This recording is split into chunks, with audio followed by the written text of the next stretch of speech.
Lundi 1er janvier 2024. Mesdames et messieurs, bonsoir et bienvenue dans le premier grand soir de la toute nouvelle année.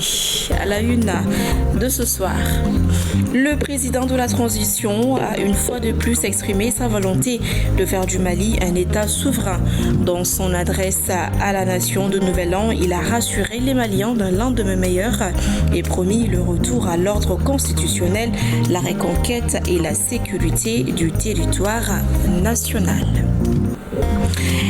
Pendant ce temps, le doute des politiques quant au retour à l'ordre constitutionnel dans un délai raisonnable se confirme de plus en plus, surtout après l'adresse de la nation de Nouvel An du président de la transition qui n'a donné aucune date précise pour la tenue des élections.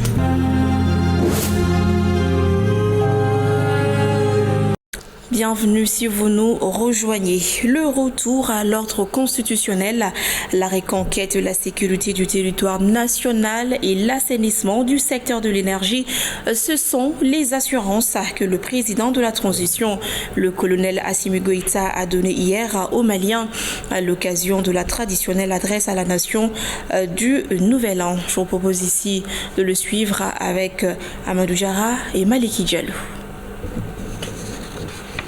Pour la troisième fois, le colonel Assimi Goïta s'est adressé à la nation à l'occasion de Nouvel An. Le chef de l'État a d'abord évoqué les succès de l'année écoulée sur le plan politique, sécuritaire, diplomatique, économique et social. 2023 aura été une année de fierté avec la reprise de la ville de Kidal. Le 14 novembre, après plus de 10 ans d'absence de l'État, la contribution de la Russie à la reconquête de Kidal et d'autres localités est reconnue et saluée par le chef suprême des armées. La lutte contre les groupes armés terroristes se poursuivra jusqu'à la pacification totale du pays.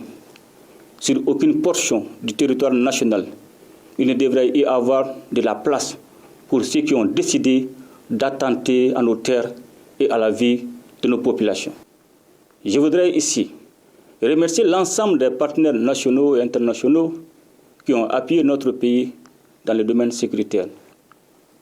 Mes remerciements vont surtout à l'endroit de la Fédération de Russie et particulièrement au président Vladimir Poutine, dont le soutien politique et militaire a été déterminant dans les victoires remportées contre nos ennemis. Si la nation entière s'est réjouie des succès militaires, elle a déchanté dans le domaine de l'énergie. Plusieurs quartiers de la capitale peuvent enregistrer jusqu'à 12 heures, voire plus, sans la moindre électricité. Si Bamako reçoit le courant en parcimonie, des villes de l'intérieur comme Kinyeba n'a pas un seul kilowatt depuis plus d'une année. Le colonel Assimi Goïta semblerait identifier les problèmes à l'énergie du Mali et promet un lendemain meilleur dans ce secteur clé de la vie de la nation. Conscient de l'impérieuse nécessité d'atténuer les souffrances des populations et de trouver des solutions pérennes à cette crise, les autorités de la transition ont initié des actions sur le court, moyen et long terme. Ces actions ont concerné l'accélération du renforcement des équipements de production et de transport, le financement d'opérations immédiates, les réformes et l'amélioration de la gouvernance du secteur de l'énergie. Des projets structurants sont lancés avec le concours de nos partenaires. Conformément aux engagements des autorités, 2024 doit permettre au retour à l'ordre constitutionnel avec l'organisation de la présidentielle. Le président de la transition a évoqué la question sans donner la moindre date à un scrutin repoussé plusieurs fois déjà. Au cours de l'année 2024, les efforts tendant à retourner à un ordre constitutionnel apaisé et sécurisé ne faibliront point. Alors, un président démocratiquement élu va-t-il s'adresser à la nation le 31 décembre 2024 ? La question reste pour le moment en suspens. Dans sa traditionnelle adresse à la nation, le président de la transition, le colonel Assimi Goïta, a évoqué, vous ne direz certainement pas le contraire, presque tous les domaines de la vie socio-politique. Des politiques se disent être restés sur leur faim sur un certain nombre de points dans cette adresse à la nation. Il s'agit notamment de la lutte contre la corruption, le retour à l'ordre constitutionnel. Ils reconnaissent par ailleurs la qualité du discours du président de la transition. Il s'exprime ici au micro de nos reporters Amadou Diarra, Bakari M. Sidibé, Ossitan Diallo et Zakaria Omar Keïta. Il y a deux passages qui ont retenu mon attention. L'année 2024, je ne pense pas qu'il y aura élection, mais ça sera une année où le président de la transition il va prendre toutes les dispositions pour bien préparer les élections à venir, surtout l'élection présidentielle où le Mali ne se fondera plus jamais. C'est vrai, la Russie est un partenaire stratégique, mais moi je pense que le Mali doit encore faire une large ouverture sur la base sur le respect de nos principes fondamentaux. Tant que la souveraineté du Mali est respectée et que le choix stratégique de nos partenaires est respecté, je pense que ça doit être un point qui doit être amélioré encore. Le président, nous avons vu un chef soucieux sur le plan énergétique. Certes, les responsabilités ont été situées, mais aujourd'hui, l'heure doit être à la proposition de solutions. Moi, je pense de ceux-là qui pensent que l'accord d'Alger est caduc. Et aujourd'hui, dans son discours, j'ai compris qu'il veut mettre un accent particulier sur le dialogue intermalien, c'est-à-dire nous-mêmes entre Maliens, que nous nous retrouvons entre nous et proposer des solutions endogènes et non des solutions importées ailleurs. C'est des initiatives que nous, au niveau du RPM, on encourage. Que tous les Maliens s'approprient du processus de paix qu'on traverse depuis bientôt une décennie. Si tout le monde s'appropriait et qu'on regarde dans la même direction, et entre nous Maliens, qu'on trouve la solution, ça serait une solution définitive et durable. Il y a plein de gars arrêtés, le processus n'avance pas, en tout cas au rythme souhaité. Bon, si il prend l'engagement devant le peuple que la corruption serait combattue avec la dernière rigueur et qu'aucun délinquant n'échappera aux mailles de la justice, c'est une très bonne chose pour la gouvernance et l'économie de ce pays. Pour un discours de la troisième année, ça devrait être un discours qui parle beaucoup plus des actions qui ont été réalisées. Mais nous sommes encore au stade des déclarations d'intention. C'est la première remarque que je fais à titre d'illustration. Pour le cas précis de l'EDM, on est toujours à accuser les prédécesseurs. Alors que 3 ans quand même si les prédécesseurs ont commis certaines erreurs, mais le problème ne devrait pas s'aggraver. Aujourd'hui, on devrait être autour de la présentation du bilan. Sur le plan du retour à l'ordre constitutionnel, je n'ai pas vu un engagement ferme. Il a été dit que des efforts vont continuer à être mis en œuvre, mais il n'y a pas un engagement ferme que nous allons sortir de cette transition en 2024. Et véritablement, on demande toujours de la résilience au peuple malien. Maintenant, je pense que depuis le début de la transition, il y a de la résilience, mais aujourd'hui, nous voulons encore plus d'amélioration de nos conditions de vie. Donc, moi, je pense que il pouvait être un discours beaucoup plus rassurant que ça. Nous espérons bien évidemment que nous verrons des actions concrètes en 2024. Je vous l'annonçais tout à l'heure dans les titres, la sécurité, l'éducation, l'électricité, la cherté de la vie, l'emploi et la sécurité alimentaire demeurent les préoccupations des Maliens pour l'année 2024. Ils souhaitent une nette amélioration dans ces domaines. Au micro de Gabriel Keïta et de Mantala Ouattara, les citoyens ont relaté leurs priorités pour le nouvel an. Je vous propose ici de les suivre. Sécurisons notre pays d'abord.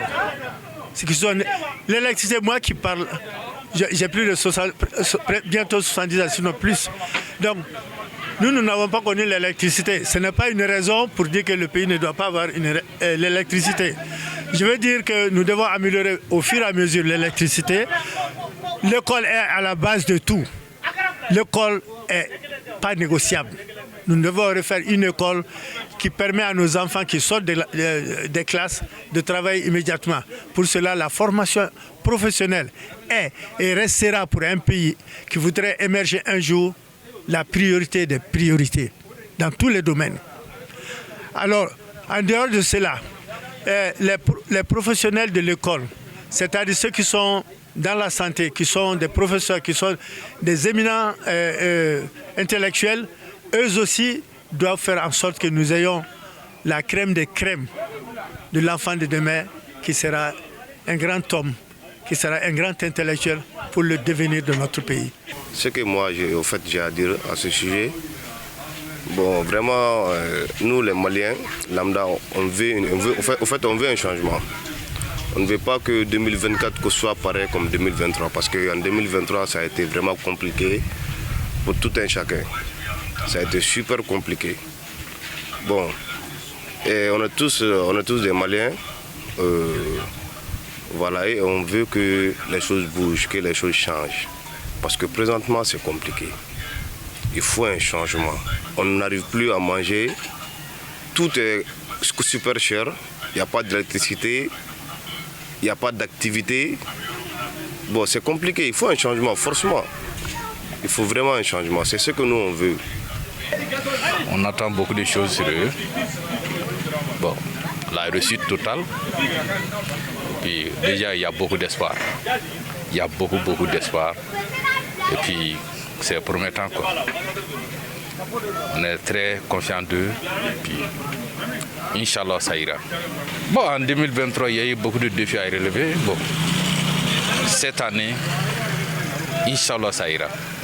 En temps de guerre, dans un pays très sérieux, il faut attendre à beaucoup de choses. Mais ça ira dans la soirée. Avec un peu de patience, ça ira.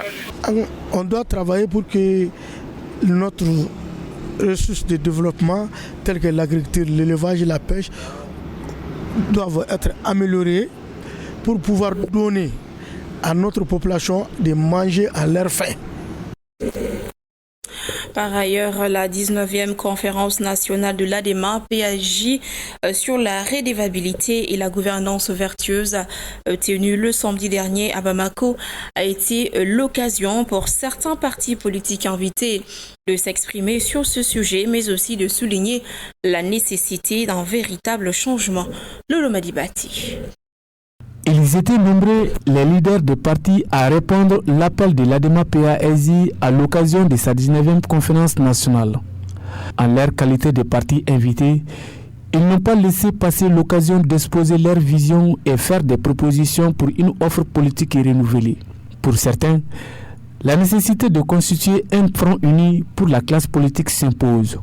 Ils ont aussi rappelé la nécessité de renforcer la participation citoyenne dans le processus politique. Le moment n'est plus au discours, le moment est aux actes.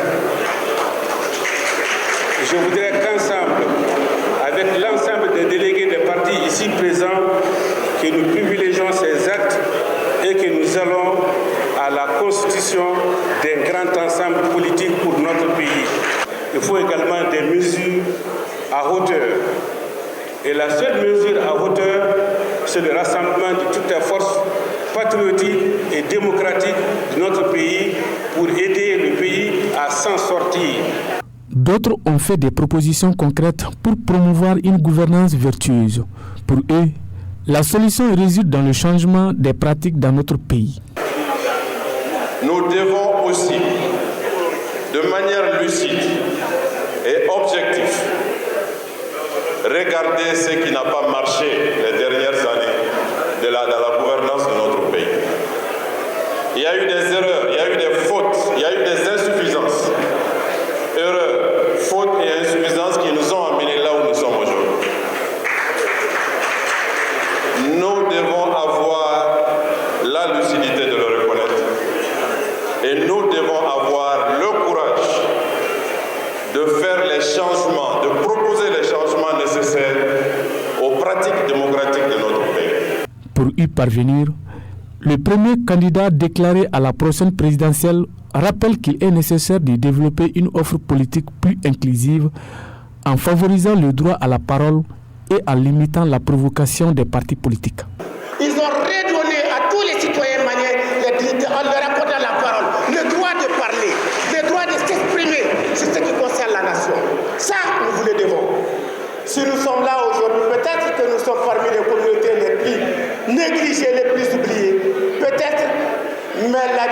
t'a donné la parole. Et celui qui n'a pas pu te donner le pouvoir, la parole ne te donnera rien. Hey, Adema, reprenez vos responsabilités. Vous retrouverez les Maliens là où ils étaient. La démocratie elle-même n'est pas en question. Et à ce titre, je vous inviterai à ne pas céder à la provocation. Vous avez des acteurs politiques qui ne sont à l'aise que dans la provocation. Vous avez des acteurs politiques qui ne gagnent que dans la tension inutile.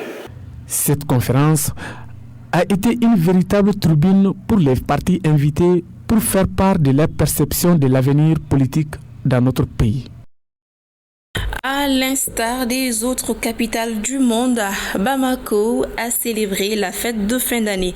Et comme à l'accoutumée, l'événement a été marqué par l'organisation des dîners, des concerts, des sorties entre amis ou encore la fête en famille. Et notre reporter Bakary MCDB a fait le tour de certains quartiers de Bamako pour nous faire revivre ce soir cette nuit de fête. Suivons.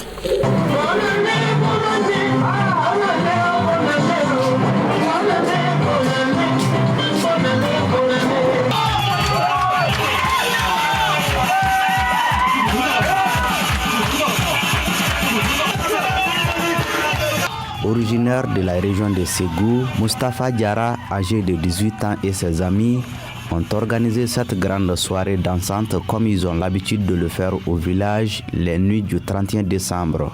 Un moment de joie et de partage pour eux, mais aussi l'histoire de commencer le nouvel an en beauté.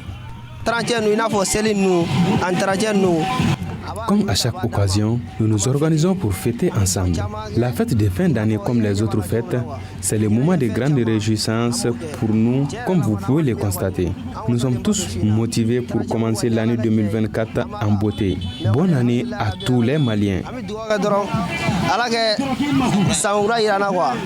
Les voies publiques, les boîtes de nuit, les grains étaient tous pris d'assaut pour fêter le réveillon du nouvel an. Après le passage en 2024, l'effervescence n'a pas faibli dans ces différents lieux. En bonne santé, nous célébrons cette nuit de fin de l'année 2023. Nous ne pouvons que souhaiter nos meilleurs vœux. Nous remercions ici le groupe Renouveau pour partager ce beau moment avec nous. Nous attendons de l'année 2024 beaucoup de surprises agréables. Cette nuit, nous avons beaucoup mangé, poulet, boissons et bien d'autres choses. Malgré la cherté de la vie, la soirée a été belle. Aussi, la fête en famille a été préférée par de nombreuses personnes pour permettre aux membres de vivre ces moments de joie dans la convivialité. Je rends grâce à Dieu. Nous venons de finir l'année 2023. Étant en bonne santé. Donc nous venons d'entamer le nouvel an, l'année 2024. Je remercie le Tout-Puissant de nous avoir fait cette grâce-là. Donc je suis heureux, très content. Donc je ne peux que remercier en tout cas le Tout-Puissant. Mes chers compatriotes, malgré les derniers préparatifs des soirées, le discours à la nation du nouvel an du président de la transition, le colonel Assimi Goïta, a été suivi avec intérêt par de nombreux citoyens. Certains approuvent les messages non seulement pour le Mali, mais aussi pour les États de l'AES. Il a fait un bon discours, un discours de rassemblement, de paix, de cohésion et de souveraineté retrouvée. Donc nous pouvons dire que l'année 2023 est une année où il y a eu beaucoup d'événements. Surtout l'événement phare, c'est l'arrivée de notre armée nationale à Kidal. D'abord, nous sommes des pays voisins, nous sommes liés par l'histoire, nous sommes liés par la géographie. Donc, nous sommes obligés de cheminer ensemble. Et je pense que seuls nous ne pouvons pas. Mais ensemble, on peut faire de grandes choses. Ensemble, nous pouvons chercher à ce que nos peuples soient encore plus... La fête a été malheureusement en moins belle pour la famille de cet homme d'une quarantaine d'années dont le corps a été découvert dans les eaux du canal de Missabougou, non loin du 3e pont. Informé, le centre des secours fluvial de la protection civile de Bamako a mobilisé une équipe pour repêcher le corps. Le défunt n'avait sur lui aucune pièce permettant de l'identifier. D'après les premières constatations, le corps a séjourné au moins 24 heures dans l'eau. À Sikasso, l'École nationale de l'administration publique, ENAP, et ses partenaires, dont l'UCEJ, ont célébré la journée internationale de la lutte contre la corruption par l'organisation d'activités de sensibilisation et de communication. Il s'agit à travers cette célébration de réduire les pratiques corruptives et discriminatoires qui affectent les droits des femmes et des filles et les groupes vulnérables et mobiliser les leaders d'opinion et les autorités administratives et politiques dans la lutte contre la corruption. Depuis le Kénédougou, Idrissa Diallo, Penda Kone pour Renouveau Télé.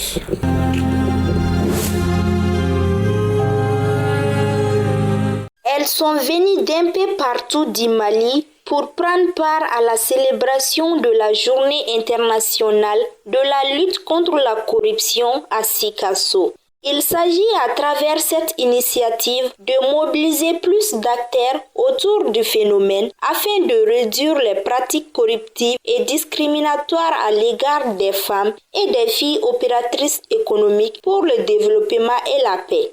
Bon, la thématique vraiment aujourd'hui, ça c'est uniquement basé sur les femmes et les jeunes filles, surtout par rapport au commerce transfrontalier. Les femmes vraiment, ils sont en train de subir beaucoup de problèmes par rapport à leurs activités commerciales. Vraiment, on est en train de faire de sorte que vraiment il peut y avoir une aisance sur les activités. Je voudrais d'abord remercier les organisateurs pour la pertinence du thème, car la corruption est un phénomène qui a existé de tout temps et qui s'est métamorphosé selon les époques et selon les lieux. De ce fait, c'est une gangrène qui mine la société. Donc, le thème « Unir le monde contre la corruption » est très évocateur et interpelle tout le monde, tant au niveau local qu'au niveau national et mondial. Organisée par l'ENAP et ses partenaires, l'initiative a été saluée par les autorités locales et les participants. Vous savez, la corruption est un problème crucial pour notre pays qui entrave gravement le développement de notre nation. Donc, déclarer une journée internationale et la célébrer est une occasion pour sensibiliser tous les acteurs afin de freiner ce fléau qui mine le développement de notre pays. Donc, je suis très heureux d'être à cette cérémonie de lancement de la journée internationale de lutte contre la corruption. Autre temps fort de cette journée a été la tenue d'une conférence débat sur le thème « Unir le monde contre la corruption ». À l'issue de ces activités de sensibilisation et de communication spécifiques, au moins 1000 personnes, dont plus de 700 filles et femmes, sont sensibilisées sur les pratiques corruptives et discriminatoires qui affectent les droits des femmes, des filles et des groupes vulnérables. CARE International Mali et son partenaire d'implémentation, l'ONG Yaktou, à travers le projet GEP 3, ont appuyé la mise en place du réseau régional des membres des réseaux MJT Mousso-Kadjigiaton. Cet atelier de formation a aussi permis de renforcer les capacités des membres des organes de gestion sur le réseautage. C'était le vendredi 30 décembre 2023 à Mopti. Moussa Traoré, Soumaïla Aya, correspondance. Après Ségou, Tombouctou et Bougouni, c'est au tour de la région de Mopti de procéder à la mise en place du réseau régional des membres des réseaux MJT Mousso-Kadjigiaton. Une occasion aussi pour CARE et ONG Yaktou d'initier un programme de renforcement des capacités des membres des organes de gestion sur le réseautage en leur rappelant leur rôle et responsabilités et leur mandat. Selon les organisateurs, cette activité contribue ainsi à accélérer l'égalité des sexes et l'autonomisation des femmes et filles dans la région sur le plan économique économique, social et politique et leur participation au développement communautaire. Dans le dessein d'aller vers une voie collective des femmes, d'aller vers une capacité collective des femmes pour atteindre un certain nombre d'objectifs dans le cadre de l'empowerment des femmes et des filles, à savoir l'occupation des instances de prise de décision. Ainsi, l'approche MJT Moussouka Djigiaton veut consolider les acquis de la phase 3 du projet GEP 3 avec la mise en place d'organisations fortes à travers le réseautage au niveau local, régional et national. Donc on s'est dit que vraiment il faut que les femmes se retrouvent au sein d'une grande entité, les femmes groupement MJT VCLA, surtout accompagnées par Kermali et ses partenaires, pour qu'elles puissent d'une même voix, pouvoir revendiquer un certain nombre de droits pour leur promotion et pour leur développement. À l'issue de l'atelier, un bureau de 13 membres a été mis en place avec un comité de surveillance composé de 3 femmes pour un mandat de 5 ans. Les femmes comptent beaucoup sur le bureau pour mener plusieurs actions allant dans le sens de la promotion de leur autonomisation. En tant que présidente régionale de cette plateforme MJT des groupements de femmes, je vais dire que le mandat serait placé à l'autonomisation de la femme et à soutenir les femmes aspirantes pour qu'elles puissent occuper des postes décisionnels et des postes électifs. Il faut noter que cet atelier est rendu possible grâce au soutien financier de CARE International Mali à travers le projet GEP 3. Et voilà, ce journal est terminé. Merci à tous ceux qui ont contribué à sa réalisation. Grand merci à vous de l'avoir suivi. À demain, même heure, même chaîne pour de nouvelles informations. D'ici là, prenez bien soin de vous et très belle année 2024 à toutes et à tous.